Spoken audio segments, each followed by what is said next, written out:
এখন তো আমরা সমাকলন বা ইন্টিগ্রেশন ব্যবহার করেছি বক্ররেখার নিচের ক্ষেত্রফল বের করার জন্য। তো চলো এই ব্যাপারগুলি আবার একটু দেখি।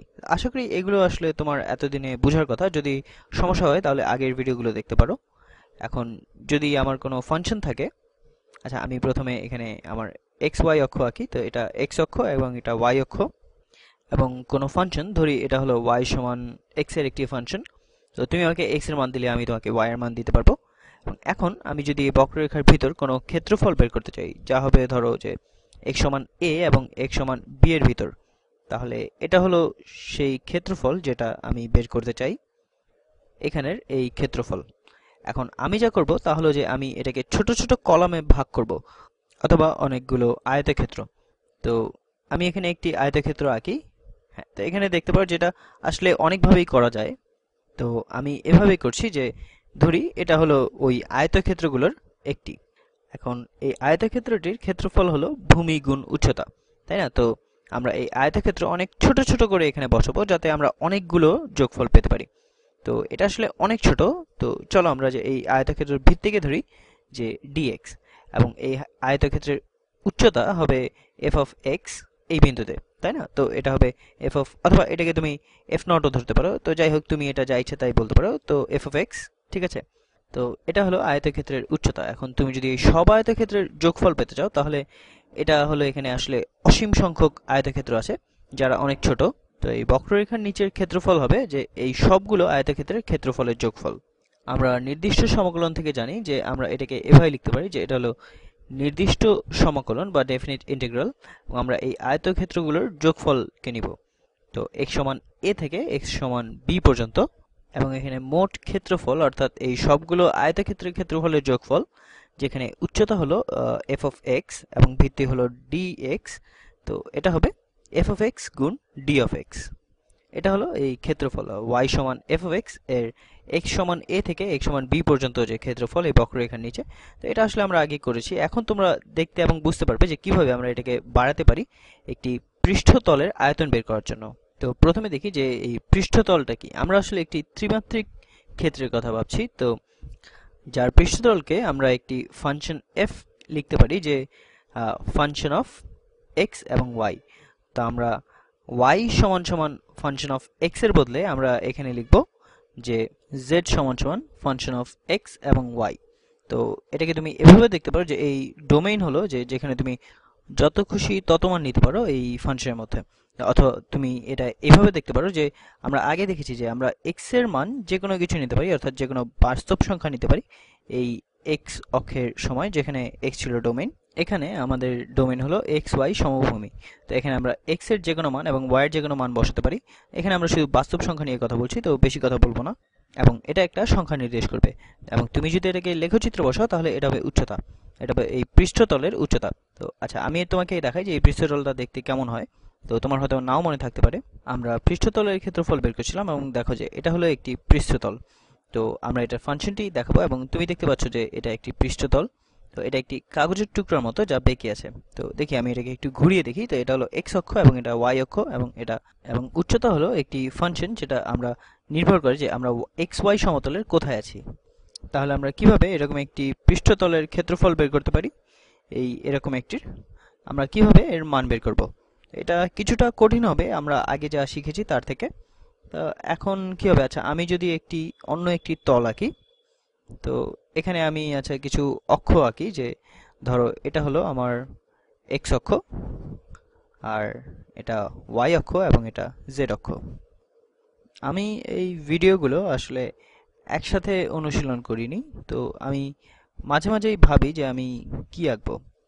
তো এটা হলো আমার এক্স, এটা ওয়াই, এবং এটা জেড। ধরি আমার কোনো পৃষ্ঠতল আছে, এবং কোনো পৃষ্ঠতল, আচ্ছা আগে আমি কিছু একটা আঁকি। তো আমি জানি না যে এটা আসলে কি। তো কোনো একটি পৃষ্ঠতল, এবং এখানে জেড হলো এক্স এবং ওয়াই এর একটি ফাংশন। তো তুমি যদি আমাকে একটি স্থানাঙ্ক দাও এক্স এবং ওয়াই তলের, তো ধরি এখানে, তাহলে আমি এটাকে এই ফাংশনে বসাবো এবং এটা আমাকে জেড এর মান দেবে। তাহলে আমি এখান থেকে জেড এর মান পাবো। সুতরাং আমাদের এখন এই পৃষ্ঠতলের নিচের আয়তন নির্ণয় করতে হবে। তো আমরা এখানে সীমানা নির্ধারণ করতে হবে। এখানে আমরা বলছিলাম যে x সমান a এবং x সমান b, তাহলে আগে একটি বর্গক্ষেত্র আঁকি, তো এটা আমাদের হিসাবকে অনেক সহজ করবে। তো এখন আমরা বলি যে এই ডোমেইনটি অথবা এই এলাকাটি, আমরা এলাকা বলি, এটা ডোমেইন নয়। তো এই এলাকাটি এক্স এবং ওয়াই এলাকাটি এই পৃষ্ঠতল এর একটি অংশ, যার আমরা আয়তন বের করতে চাই। তো এখন বলি যে এই ছায়াটি যদি এই সূর্য পৃষ্ঠতলের উপরে থাকে তাহলে এই ছায়াটি এখানে হবে। তো আমি আমার সর্বোচ্চ চেষ্টা করছি যাতে এটা ভালো করে আঁকতে পারি। তাহলে আমরা এই এলাকার আয়তন বের করতে চাচ্ছি। তো আমরা ধরি যে এখন আমরা যদি এই এক্স ওয়াই তলে আঁকতে চাই, এটা হলো এই পৃষ্ঠতলের অভিক্ষেপ, তো এক্স ওয়াই তলের উপর বা এক্স ওয়াই তলের উপর এই পৃষ্ঠতলের ছায়া। তো এর বাউন্ডসগুলি কি কি, এই অথবা এই ডোমেনের বাউন্ডসগুলো কি কি। তো এখন দেখি যে এই বিন্দুতে আমরা ধরি যে ঠিক এখানে এটা হলো 0 0 এই এক্স ওয়াই তলে। তো ধরি এখানে y সমান, আমি জানি না, যে ধরি y সমান এটা হলো a, এটা হলো এই রেখা y সমান a, এবং ধরি যে এই রেখা যার মান হলো x সমান b। আশা করি তুমি এটা বুঝতে পারছো যে আমাদের এখানে একটি xy তল আছে এবং আমাদের এখানে একটি রেখা আছে এবং এখানে একটি রেখা আছে এবং এই দুটির মাঝে আমাদের একটি ক্ষেত্র আছে। তো আমরা কিভাবে তাহলে এই পৃষ্ঠতলের আয়তন বের করব? দেখো, এখন আমি যদি ক্ষেত্রফল বের করতে চাই, ধরি এই বাহু, যে ধরি আমাদের এখানে একটি ধ্রুবক y আছে, তো আমাদের একটি স্লিভার বা একটি পাতলা অংশ আছে, এবং আমি তোমাদের বিভ্রান্ত করতে চাই না। তো ধরো আমরা কোনো ধ্রুবক y আছে এবং আমি তোমাদের শুধু একটি অনুমান করতে বলছি, আমি জানি না এটা কি, এটা শুধু একটি y। কোনো ধ্রুবক y এর জন্য এখন আমি যদি একটি ক্ষেত্র বের করতে পারি একটি এলাকার, এই বক্র এলাকার নিচে, তো এখন আমি কিভাবে শুধু এই ক্ষেত্রফল বের করতে পারি এই বক্ররেখার নিচ থেকে? এটা হবে আমি যে y নিয়েছি তার একটি ফাংশন, তাই না? কারণ আমি যদি এখানে y নিতাম তাহলে এটা একটি ভিন্ন এলাকা হতো, এবং আমি দেখতে পাচ্ছি যে এটা এখন অনেকটা একই রকম এই উপরের সমস্যার মতো। আমি এখানে dx নিতে পারি, তো হ্যাঁ, রংটা বদলে নেই। তো ধরি এখানে এটা হচ্ছে dx, অর্থাৎ এটা x এর পরিবর্তন, এবং এর উচ্চতা আসলে হবে একটি ফাংশন আমাদের যে x আছে সেটার, এবং এবং আমরা যে y নিয়েছি সেটার। তো যদিও আমি ভাবছি যে আমরা যে y নিয়েছি সেটা একটি ধ্রুবক, তাহলে কি হবে এই ক্ষেত্রফল কি হবে এই কাগজের টুকরার? এটা অনেকটা ধ্রুবক y এবং এটা একটা অংশ, এটা আসলে একটি কাগজের পাতার মতো এই আয়তনের মধ্যে। তো এটা হবে, আমরা বলছিলাম যে এই প্রতিটি আয়তক্ষেত্রের উচ্চতা হবে f of xy। তো f of xy এবং এটা হলো উচ্চতা। তো এবং আমরা এখানে নিয়েছি, তো এই প্রস্থ হবে d of x, d of x নয়, dx। এখন আমরা যদি এটাকে সমাকলন করি x সমান 0 থেকে, যা এখানে আছে, একদম x সমান b পর্যন্ত, তাহলে এটা কেমন দেখাবে?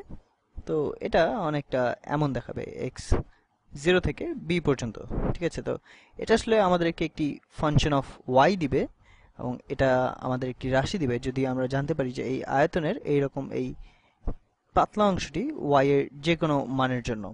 তো তুমি যদি আমাকে y দিতে পারো এবং আমি তোমাকে এই পাতলা অংশের মান দিতে পারবো যা y এর অনুরূপ।